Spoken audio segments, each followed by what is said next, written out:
Amém? Prontos para a palavra? Aleluia. Vejo que muitos, ou por calor, resolveram não vir para o culto hoje, né? Agora, querido, deixa eu te falar, deixa eu aproveitar o gancho. Você não precisava ouvir isso, mas leve essa notícia aí para os outros. Nunca falte um culto, exceto por um grande motivo, caso de morte, da sua morte no caso, né? Mesmo assim, se você quiser, vem aqui que a gente ora e você ressuscita daí. Eu sei que tem muitas coisas que acontecem, que impedem, tem alguns motivos, algumas agendas, mas querido, cultuar ao Senhor é o mínimo que nós podemos fazer. É se expor a uma unção, não é frequentar uma igreja. Igreja tem várias, talvez seja uma igreja mais perto da sua casa do que essa, mas você escolheu estar aqui. E juntos nós fazemos um culto de louvor ao nosso Deus. Existem algumas pessoas que dizem, agora é a hora da palavra.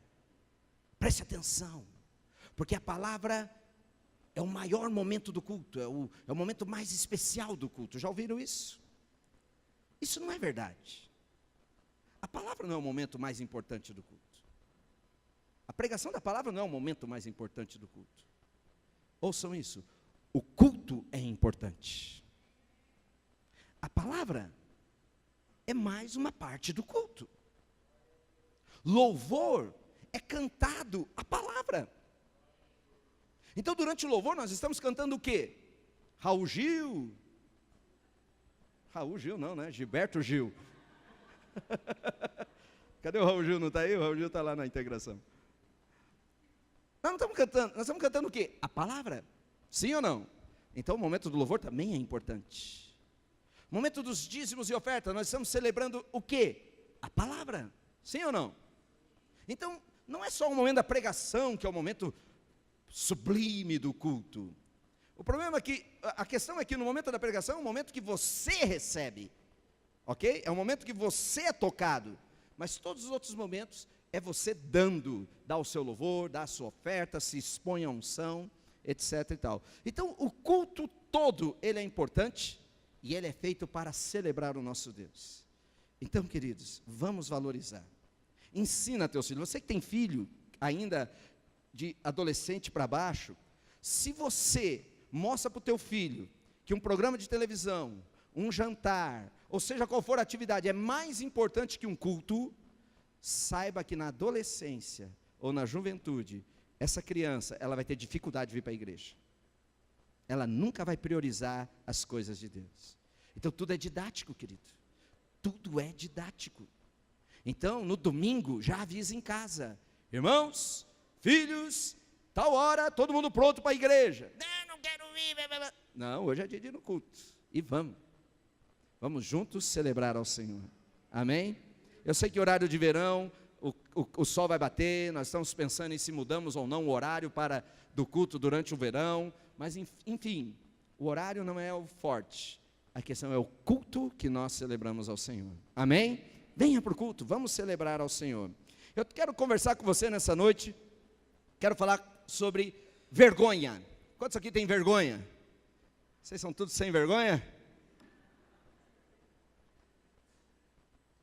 Em lugar da vergonha, eu quero conversar com você. Isaías 61, a palavra do Senhor nos diz o seguinte.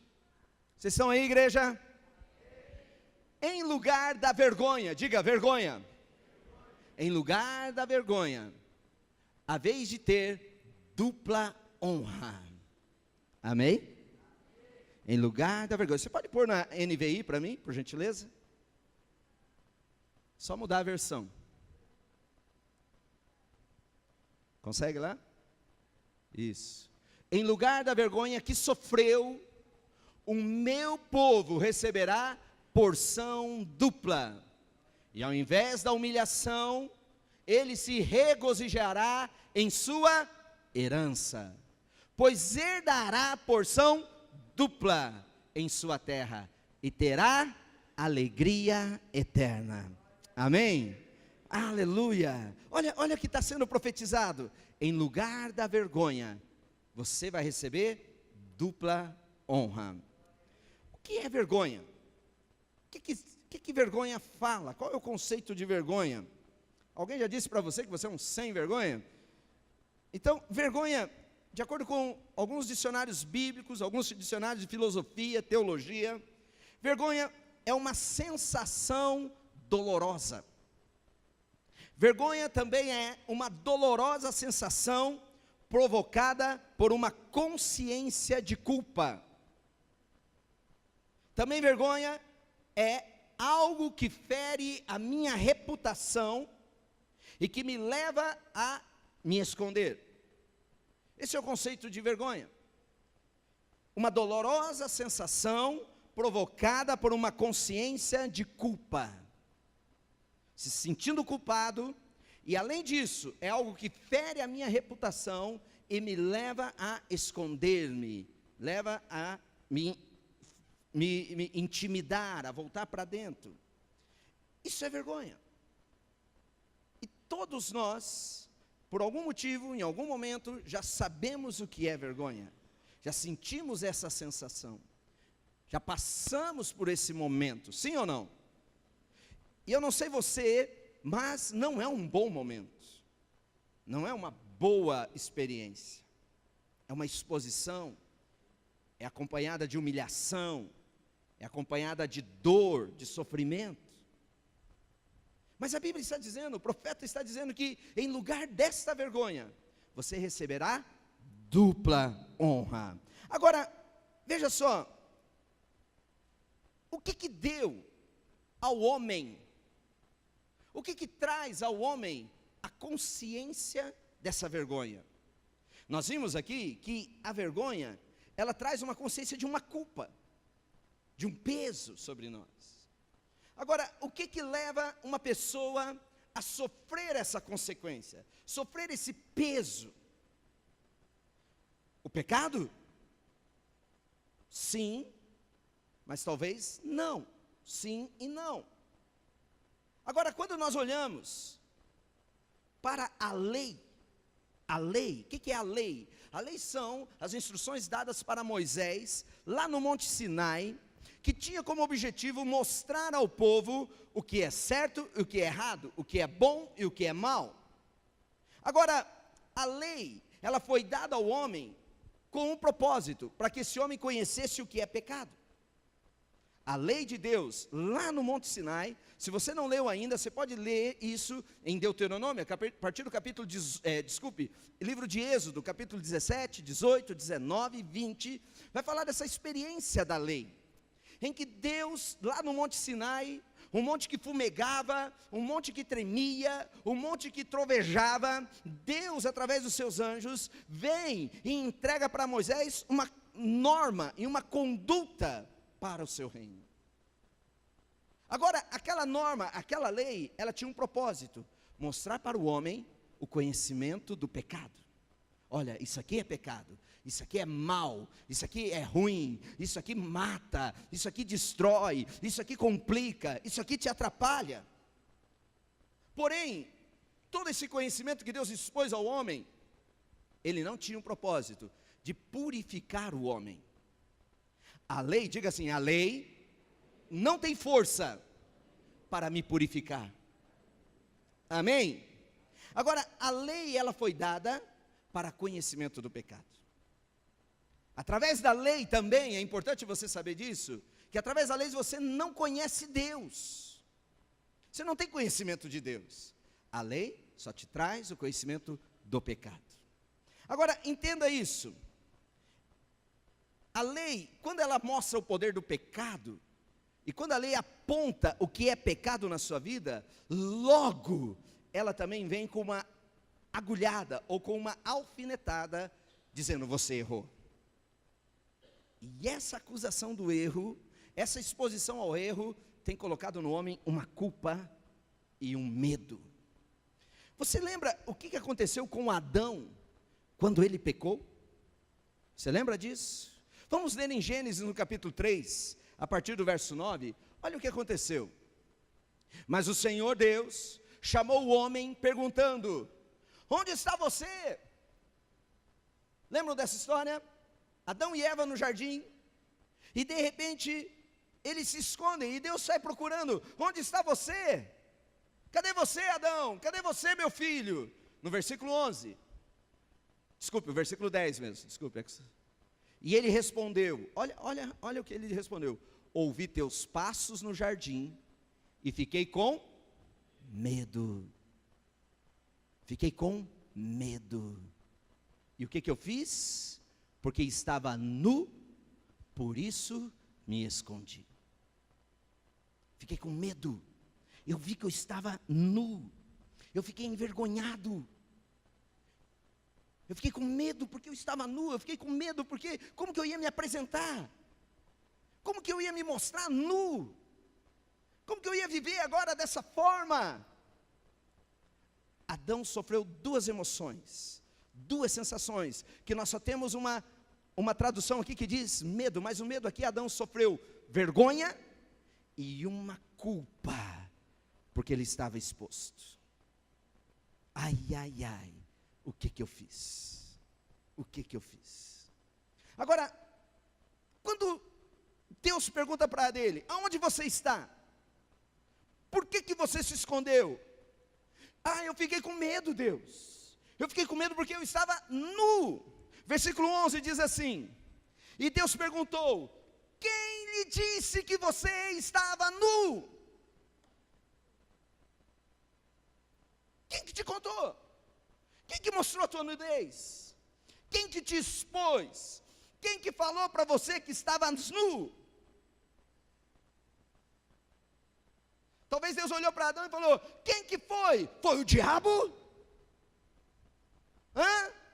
Talvez, era uma desculpa, né? Nós sempre colocamos a desculpa no diabo, a culpa no diabo, né? Foi a tua mulher? Foi o leãozinho que você andou conversando com ele, né? Quem que disse que você estava nu? Olha o que Deus concluiu. Olha qual foi a conclusão de Deus. Você comeu do fruto da árvore da qual lhe proibi comer? Você andou comendo da árvore que eu falei para você não comer? Quem que disse que você estava nu? Quem que mostrou para você? Quem que mostrou que você estava errado, que você estava com culpa, que você fez coisa errada? Você andou comendo da árvore que eu disse para você não comer. Que árvore é essa, querido? Que árvore é essa que Adão comeu? Que árvore é essa? A Bíblia fala que essa árvore tinha um nome. Lembram dela? Como que era o nome da árvore? A árvore do conhecimento do bem e do mal. Perceba que o nome da árvore não era a árvore do pecado. Não chamava pecado aquela árvore. Perceba também que a árvore não chamava a árvore de Satanás, essa árvore do capeta, essa árvore do diabo. Não era. A árvore se chamava árvore do conhecimento do bem e do mal. Que árvore é essa? O que essa árvore tem para nos dizer? Querida, essa árvore tipifica a lei que foi dada lá no Sinai. Essa árvore fala de toda a condição que a lei trazia para o homem, pois a lei, através dela, eu tenho conhecimento do que é bom e do que é mal. Através da lei, lembre-se, a lei ela não me dá o conhecimento de Deus, mas a lei me mostra o conhecimento do que é bom e do que é mal. Se eu quiser viver pela lei, se eu quiser viver de acordo com a conduta que a lei manda, queridos, eu vou viver debaixo de acusação e de culpa. É comum você encontrar cristãos, gente sincera, gente de coração bom, que na hora da luta, na hora de fazer uma oração de autoridade, ele tem uma culpa nele, ele tem uma intimidação nele, ele tem uma vergonha de se apresentar diante de Deus, porque tem uma árvore, tem uma lei que diz: você fez o mal, você conhece o mal, muita consciência de pecado, existe muita consciência de culpa, existe muita consciência de medo. Deus olha para Adão e diz: você comeu da árvore, por isso você ficou com medo. Vocês estão aí, igreja? Adão, quem disse que você está nu? Quem disse que você está nu? Queridos, o pecado sempre existiu. E sempre foi ruim. Mas antes da lei, o pecado, ele não condenava. O pecado não trazia uma consciência de culpa ou de medo. As pessoas pecavam e eram pecadoras, tanto quanto. Mas as pessoas não tinham uma consciência de culpa. As pessoas não tinham envergonha. As pessoas não eram envergonhadas. As pessoas eram sempre ousadas. E sabe o que tem roubado a tua ousadia? Sabe o que tem roubado a tua autoridade? Sabe por que você tem se intimidado diante dos desafios da vida? Porque você se sente com vergonha diante de Deus. E isso, o culpado, é o conhecimento do bem e do mal que eu e você temos. Isso tem envergonhado muitos cristãos. É comum você encontrar cristãos envergonhados. Perdendo para o adultério, perdendo para a dívida, perdendo para a doença, perdendo para um temperamento desgovernado, perdendo para a mentira, perdendo para a pornografia, perdendo.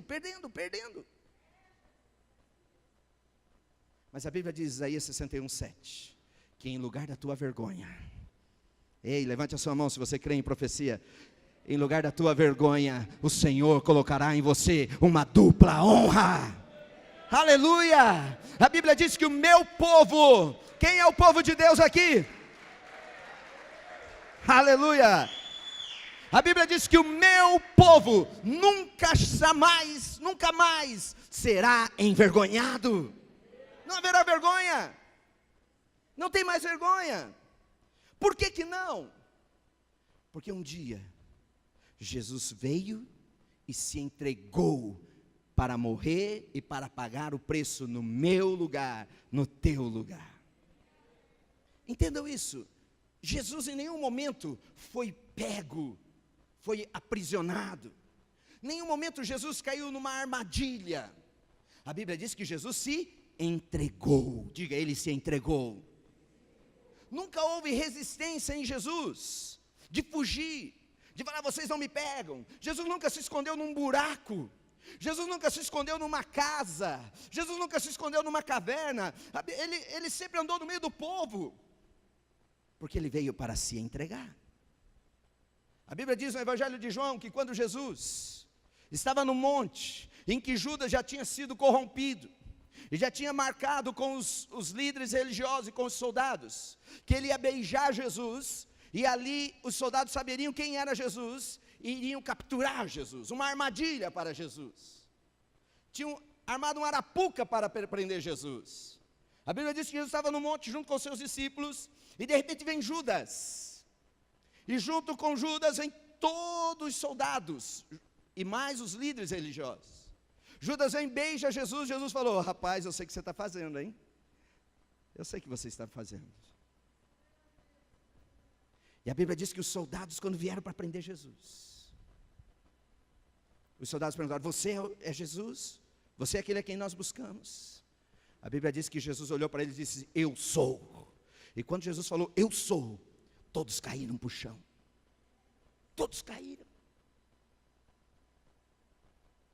Jesus não precisava fugir, ele só disse, eu sou, e todos os soldados, querido, era uma média de um centurião ou de uma corte de soldados, dava uma média de 1.000 a 8.000 soldados, que foram para prender Jesus.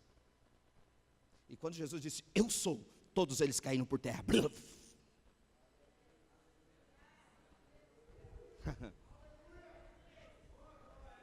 Pedro puxou uma espada e já foi para cima de um deles, cortou a orelha dele. Jesus falou, não rapaz, não faça isso não. E Jesus pega a orelha do chão e cola de novo, já cura a orelha do soldado chamado Malco. E a Bíblia diz que Jesus, vocês vieram me pegar, então me levem. E Jesus deu as mãozinhas, e eles colocaram as algemas de Jesus e levaram, porque ele se entregou. Aleluia. Não é tremendo isso? Ele se entregou. Por que ele se entregou? Porque ele precisava assumir o meu lugar, o teu lugar. Ele precisava passar por toda a punição, por todo o castigo, por toda a justiça. Ele precisava ser morto para que a minha culpa e a tua culpa fosse paga lá no madeiro pelo Cordeiro de Deus. Olhe para mim aqui, queridos. Nenhuma dor, nenhuma ofensa, nenhuma vergonha, nenhuma humilhação, nenhum mal sobreviveu ou fugiu de Jesus. Toda afronta, todo mal, toda dor, toda humilhação, toda exposição ao terror, Jesus levou lá naquela cruz, para que eu e você hoje pudéssemos receber dupla honra. Amém? Você nunca mais será envergonhado, meu irmão. Você nunca mais será humilhado. Você não precisa mais passar por nenhuma exposição de vergonha ou de humilhação. Queridos, no versículo Mateus 26, a partir do versículo 62, quando Jesus é preso, a Bíblia diz que eles levaram Jesus até o sumo sacerdote. Diz assim: então o sumo sacerdote, chamado Caifás, esses dias eram os dias do sumo sacerdote Caifás, diga Caifás. Então o sumo sacerdote levantou-se e disse a Jesus: você não vai responder à acusação que estes estão te fazendo? Versículo 64. Mas Jesus permaneceu em silêncio. O sumo sacerdote lhe disse: exijo, talvez uma voz de sumo sacerdote, eu não sei, exijo que você jure pelo Deus vivo. Se você é o Cristo, o Filho de Deus, diga-nos. Versículo 64, Jesus disse: tu mesmo o disseste. Você que está dizendo. Respondeu Jesus: mas eu digo a todos vós, chegará o dia em que vereis o Filho do Homem assentado à direita do Poderoso e vindo sobre as nuvens do céu. Aleluia, versículo 65. Agora preste atenção nisso. Como que era o nome do sumo sacerdote? Caifás. Foi quando o sumo sacerdote Caifás, o que ele fez? Rasgou as próprias vestes e disse: blasfemou, blasfemou. Ouçam, o que te envergonha é quando você faz da lei um instrumento de conhecimento de Deus, ou um instrumento de justificação por Deus. A lei não existe para te justificar, a lei não tem poder nenhum para mudar a tua vida. A lei tem poder para mostrar: isso aqui é errado, isso aqui é pecado, você errou, você está mal, você está fora da vontade de Deus. A lei é um apontador, a lei é uma acusação sobre as nossas vidas. Mas ouça, ela tem poder para mostrar o que você está fazendo de errado, mas ela não tem poder para mudar a sua vida. Vocês estão aí, igreja? Quando o sumo sacerdote, chamado Caifás, ele ouve Jesus dizendo que ele era o filho, ele diz: isso aí é blasfêmia, eu renuncio você, eu rejeito essas palavras. Tem um historiador que se especializou em toda a história do povo judeu e da história da igreja. O nome dele é chamado Joséfus. Joséfus, o maior historiador, o historiador mais respeitado na área bíblica que nós temos até os dias de hoje. E Joséfus, ele escreve dizendo que desde Arão, o início da dinastia sacerdotal, até Caifás, nunca na história de todo Israel, nenhum sumo sacerdote rasgou as suas vestes. A lei dizia que as vestes do sumo sacerdote jamais poderiam ser rasgadas. Era proibido por lei. E nunca na história, um sumo sacerdote teve uma atitude como essa. Você vai encontrar na Bíblia rei rasgando as vestes. Você vai encontrar na Bíblia alguns profetas rasgando as vestes. Mas você nunca vai encontrar um sumo sacerdote rasgando as vestes. E aqui Caifás, já no ápice da sua loucura, no ápice do seu delírio de ira contra Jesus, ele no ímpeto, ele rasga as vestes. Ele quebra a lei. Mas não somente rasgou as suas vestes quebrando a lei. Caifás, sem saber, estava dando um anúncio que chegou o fim do sacerdócio levítico e dá início e consumação do sacerdócio de Melquisedeque. Você pegou aí, igreja?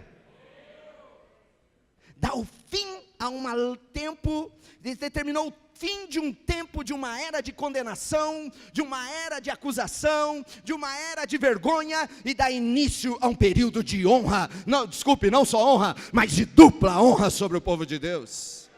Marcou o fim e o início, aleluia, glória a Deus, aleluia. Agora veja o versículo 67. Então, alguns lhes cuspiram no rosto, e lhe deram murros, e outros lhe davam tapas. Agora começa um momento na vida de Jesus, um momento de vergonha, um momento de humilhação. Quando nós olhamos para o capítulo 27 de Mateus, a partir do verso 26, a história, o texto diz assim: então Pilatos soltou-lhes Barrabás e mandou açoitar Jesus e entregou para ser crucificado. Vamos ver os próximos versículos. Então os soldados do governador levaram Jesus ao pretório e reuniram toda a tropa ao seu redor. Preste atenção nisso, toda a tropa, diga toda a tropa. Em algumas versões diz toda a corte. Essa toda a tropa no pretório, duas palavras, quebra a língua aí, né? Trava a língua. Tropa e pretório. Duvido que você fale bem rápido as duas. Pretório era o pátio do palácio do rei. E a tropa era todos os soldados que cuidavam do palácio do rei.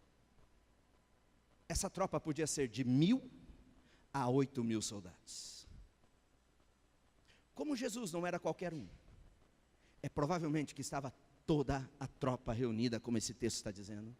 Então era provável que tinha média de 8.000 pessoas para prender Jesus. Fora os líderes religiosos, fora os sacerdotes. Agora vejam isso, preste atenção. Adão estava só com Eva no paraíso. E a Bíblia diz que quando ele percebeu a sua vergonha, ele se escondeu. Agora Jesus estava na presença de pelo menos 8.000 pessoas. Veja o versículo 28. Tiraram-lhe as vestes. Você já teve que ficar nu na frente de alguém, fora tua esposa ou teu marido? A psicologia diz que é o momento mais humilhante da vida de um homem, quando ele tem que se despir na frente de outrem. E a Bíblia diz que 8.000 homens arrancaram a roupa de Jesus. Uá! Querido, Jesus ficou nu, exposto, diante de uma plateia de 8.000 pessoas. Vocês estão aí, igreja? Puseram-lhe nele um manto vermelho. Colocaram uma capa. Manto aqui é tipo uma capa. Versículo 28, próximo. Fizeram uma coroa de espinhos. Colocaram em sua cabeça. Puseram uma vara em sua mão direita. Essa vara era um caniço, era uma vara de bambu. Era uma vara de média de 1,20 m. De bambu. Colocaram na mão direita dele. E ajoelhando-se diante dele, zombavam dele. 8.000 homens zombando do nosso Senhor Jesus. Nu, pelado. Uma coroa de espinho pressionando o seu crânio. Uma vara de bambu. Ele tendo que segurar aquilo. Ajoelhando-se diante dele, zombavam dizendo: salve, ó rei dos judeus. Seu rei de meia tigela. Seu rei que não é de nada. Zombando. Versículo 30. Cuspiram nele e tirando-lhe a vara, começaram a bater na sua cabeça com a mesma vara. Pá, pá. Você pode imaginar? 8.000 homens. e começavam a zombar dele, rindo dele, cuspiam nele, chutavam ele. Vocês estão aí, igreja? Versículo 31. Depois de terem zombado dele, tiraram-lhe o manto e vestiram-lhe suas próprias roupas. Então levaram-no para ser crucificado. Por que tamanha vergonha? Por que ser exposto a tamanho vitupério? Por que tanta zombaria? Porque, queridos, será que ele merecia tudo isso? Sim ou não? A Bíblia diz que ele nunca pecou, queridos. Não havia nenhum dolo, não havia nenhuma condenação, nenhuma acusação para ele. Ele não merecia uma gota da saliva daqueles miseráveis soldados. Nada. Mas por que ele fez isso? Porque quem merecia de fato era eu e você. Quem tinha que ser exposto a essa vergonha? Sou eu e você. Porque o pecador aqui somos nós. Amém?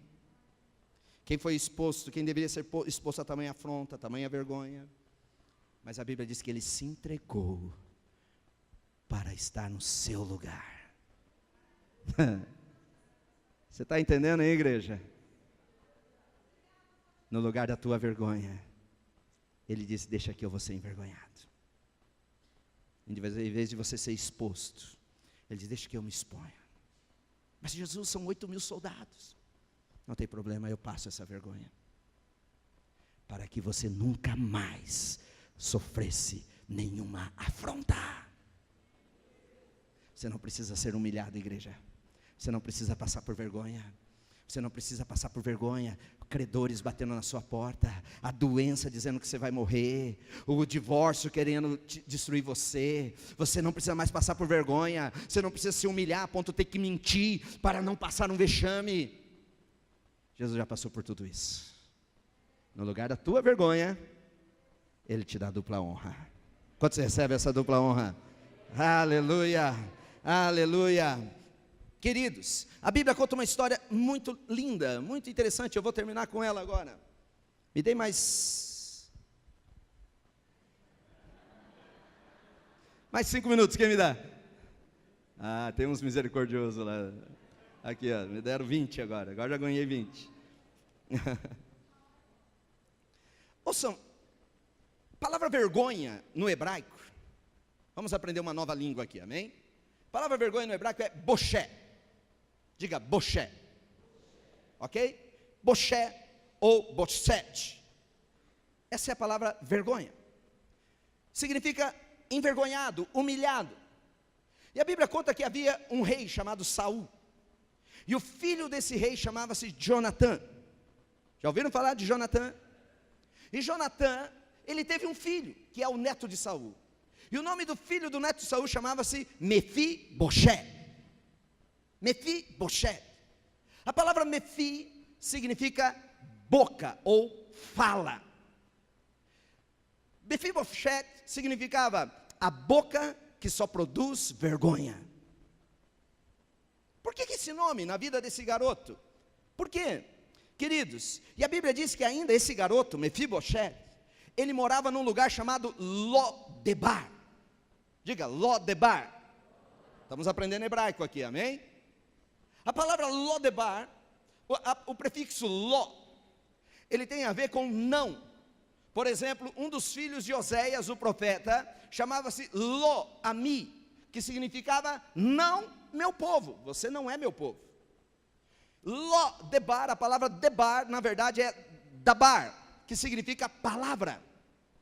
Lo-debar significa não tem palavra.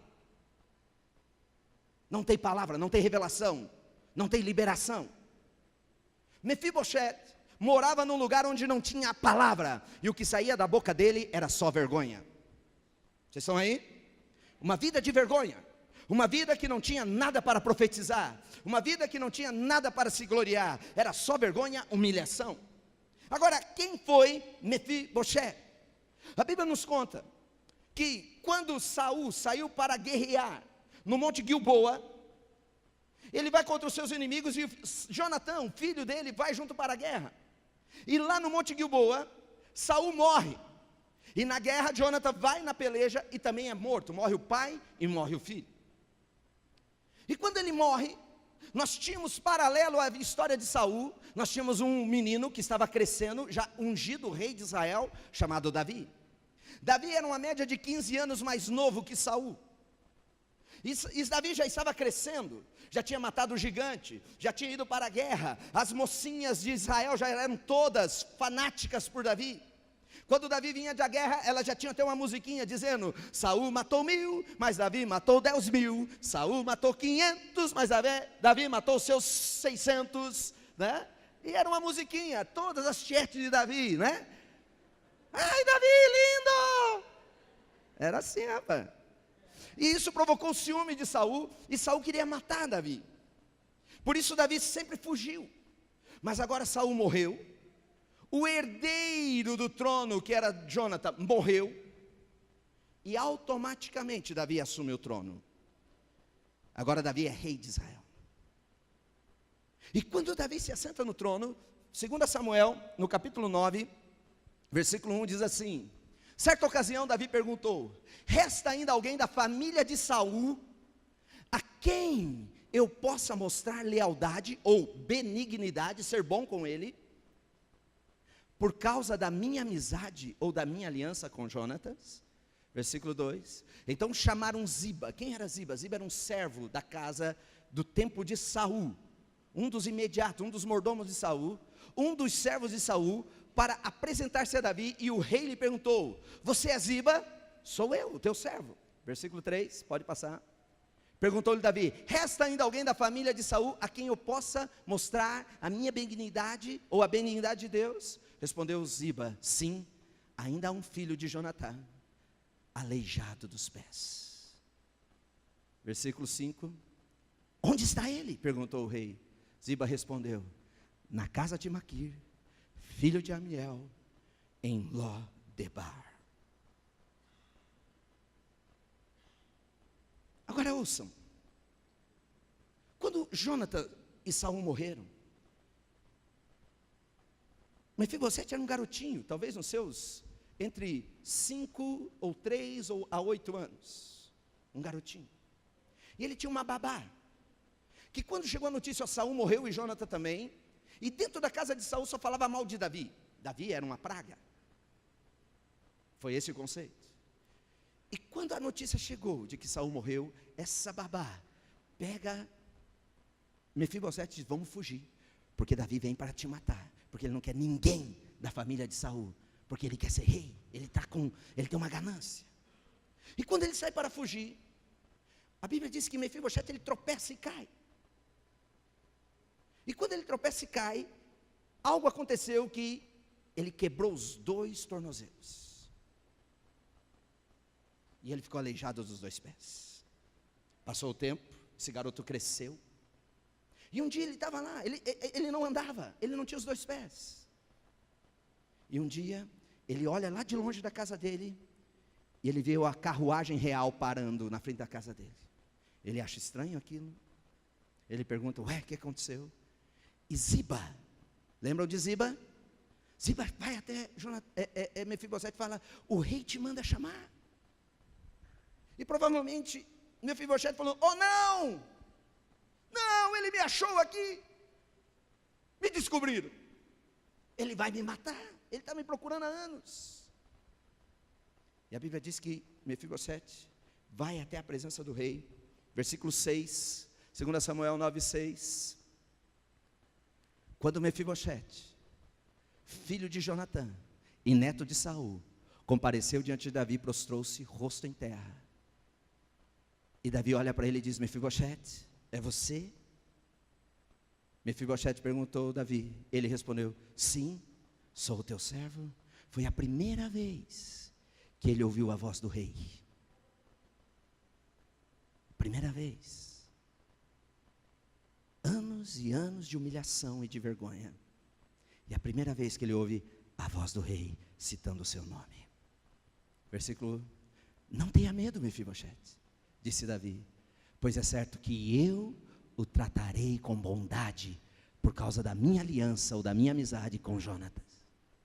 Vou devolver-lhe todas as terras que pertenciam a seu avô Saul, e você comerá para sempre a minha mesa. Aleluia. Versículo 8, Mefibosete prostrou-se e disse: quem é o teu servo para que te preocupes com um cão morto como eu? A vida inteira humilhado, a vida inteira envergonhado, e agora ele está na presença do rei, ele tem uma mentalidade de humilhado. Deus não gosta que você chegue diante dele: coitadinho de mim, pobrezinho de mim, miserável que eu sou. Não, nunca mais chegue diante de Deus assim. Olha o versículo 9, então o rei convocou Ziba, e disse: devolvi ao neto de Saul, seu senhor, tudo que pertencia a ele e à família dele. Versículo 10, você, seus filhos e seus servos cultivarão a terra para ele, você trará a colheita para que haja provisões na casa do neto do seu senhor, mas Mefibosete comerá para sempre a minha mesa. E Ziba tinha 15 filhos e 20 servos. Por que essa história na Bíblia, hein? Nós temos Davi nessa história. Davi é um tipo de Deus, Pai, o Rei, o Poderoso. A palavra Jonatã significa Deus é doador, tipifica Jesus, é um tipo de Jesus. E essa história fala que Davi e Jonatã, Deus e Jesus, fizeram uma aliança. Jesus, um representante do homem, Deus era Deus mesmo. Agora entendam isso. Deus, Ele não faz uma aliança direta com você. Não faz. Porque Deus quer fazer uma aliança eterna comigo e com você. E se Ele fizesse uma aliança diretamente comigo, eu iria falhar nessa aliança. E se eu falhasse, logo a aliança se quebraria. Então Deus pega Jesus, e através de Jesus, Ele faz uma aliança comigo. Ouçam, duas personalidades imutáveis, Deus Pai e Deus Filho. Duas pessoas inabaláveis, que não mudam, não tem sombra de mudança, não há variação de mudança, não mente, é impossível que minta.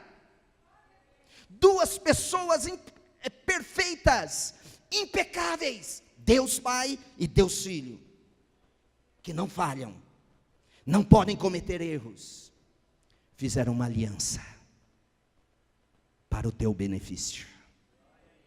Vocês estão aí, igreja? Tremendo.